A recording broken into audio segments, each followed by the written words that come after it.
Today we're going to be looking at figurative devices, and this is a phrase that you will come across quite often in CSET English literature and English language as well.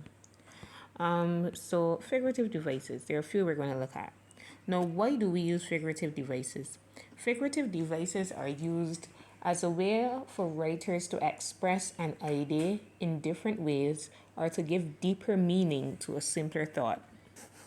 So let's imagine that we are given the sentence, it was cold. It was cold. Now that's a very simple, basic sentence.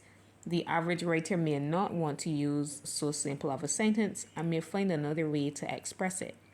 You must be able to identify these particular techniques in poetry, but you must also be able to use them when you do your own writing.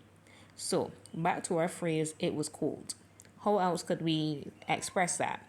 If we were to use a simile, we would use it was as cold as ice. Remember, a simile is a comparison using like or as. It was as cold as ice. But what about a metaphor? If it were a metaphor, we're going to make a comparison without using a like or as. So our writer says, it was a freezer out there. It was a freezer out there.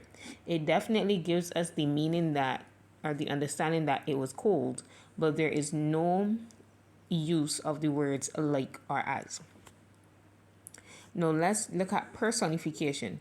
Now, if you look at the word personification, you see that the first part of the word is person.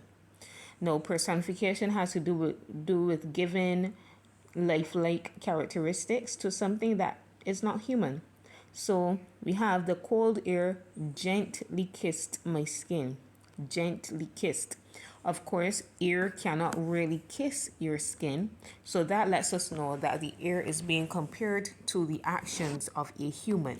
The cold air gently kissed my skin, that is personification. And the last one is one that we use as we speak a lot of the times and we don't even realize, and that is hyperbole. Now, hyperbole is an extreme exaggeration. So this person has, I felt like I was going to freeze to death. So the word freeze lets us know that the person is very cold, but the part of to death shows us that there is possibly some form of exaggeration here, but the aim is for the writer to help us to understand how cold it was.